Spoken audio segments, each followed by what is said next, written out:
Friends, కొంతమంది దేవుడే లేడు, ఎక్కడ దేవుడు ఎక్కడుండు అంటాడు. ఆ దేవుడు లేనిది వాళ్ళు నిలుస్తుంటారా? భూదేవరి దేవుడు కాదా?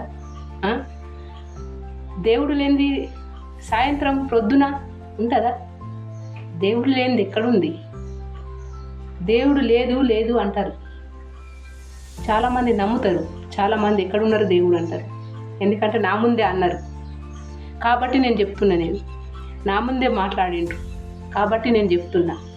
ఎందుకంటే దేవుడు లేనిది ఎక్కడ లేదు, ప్రతి ఒక్క కాడ ఉంటారు. ప్రతి మంచి మనసులో దేవుడు ఉంటాడు, తెలుసా? దేవుడు ఎక్కడున్నాడు అంటారు కదా. మనకి ఏ దేవుడు అన్నా వచ్చి సాయం చేస్తారా? ఎక్కడ వస్తారని ఆపద వస్తే బాధపడతారు, కానీ మనిషి రూపంలో వస్తాడు దేవుడు, వచ్చి చేస్తాడు. దేవుడు లేనిది మనం నిలుసోము. ప్రొద్దున సూర్యుడు వస్తాడు, సాయంత్రం చంద్రుడు వస్తాడు. చంద్రుడు సూర్యుడు లేనిది సాయంత్రం ఉండదు, ప్రొద్దున ఉండదు.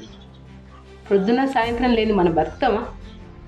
అన్నయ్యలు అక్కలు దేవుడు లేదంటారు, కానీ దేవుడు లేదన్నది చాలా తప్పు. మర్చిపోండి అన్నయ్యలు, అది అనకండి ప్లీజ్. మీరు చాలామందికి నా దగ్గర అన్నోళ్ళకి చెప్పిన, కానీ కొంతమంది వినలేదు. అందుకే ఇప్పుడు పెడుతున్నా నేను. దేవుడు లేనిది మనం బతుకం. మనం ప్రతి అడుగులో దేవుడు ఉంటాడు. గింత ఆపద వస్తే గింతలో కాపాడతాడు దేవుడు. మంచి వాళ్లకు ఎప్పుడు ఎన్నంటే ఉంటాడు దేవుడు. చెడు వాళ్ళను బాధ పెట్టుకుంటాడు ఖచ్చితంగా దేవుడు. దేవుడు అనేవాడు పక్క ఉంటాడు. అది చాలా విషయాలల్లో నాకు జరిగింది, చాలా విషయాలలో నాకు జరిగింది. కానీ ఉన్నది ఉన్నట్టు చెప్తే ఎవరు నమ్ముతున్నారు? ఎవరు నమ్మడం లేదు. అబద్ధాలు చెప్పు పరిగెత్తి నమ్ముతారు. అందుకే నిజమయ్యేది అబద్ధమయ్యేది అని తెలుసుకోండి. దేవుడు ఉంటాడు ప్రతి రూపంలో. ఎవరికి నచ్చిన దేవుణ్ణి వాళ్ళు కొలుసుకుంటారు. అంటే కొంతమందికి సరస్వతి నచ్చుతుంది, కొంతమందికి ఆంజనేయ స్వామి నచ్చుతుంది, కొంతమందికి మల్లన్న దేవుడు నచ్చుతుంది, కొంతమందికి యేసు ప్రభు నచ్చుతుంది. ప్రతి ఒక్క దేవుడికి ఏ దేవుడు నచ్చితే ఆ దేవుడిని కొలుస్తారు. కాకపోతే అన్ని దేవుళ్ళు రూపాలు మారుతాయి, కానీ దేవుడు ఉంటాడు.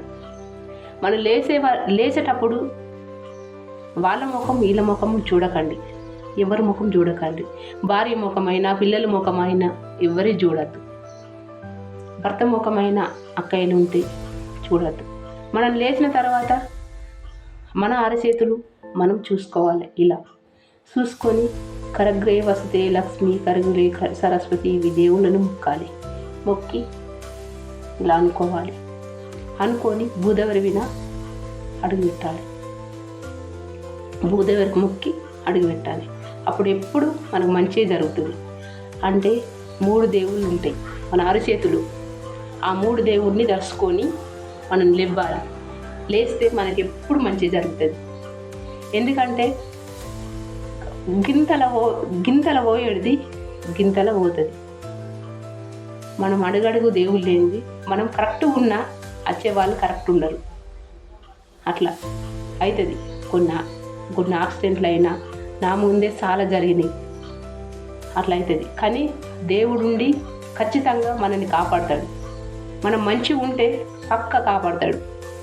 మనం వాళ్ళని ముంచి వీళ్ళని ముంచి మనం మంచిగా ఉండాలి, మన పిల్లలు మంచిగా ఉండాలి, మన భార్య మంచిగా ఉండాలి, మన అమ్మ నాన్న మంచిగా ఉండాలి అనుకున్న వాళ్ళు కాదు. అందరూ బాగుండాలి, అందులో మేము ఉండాలి అని అనుకున్నోళ్ళు పక్క దేవుడు ఉంటాడు.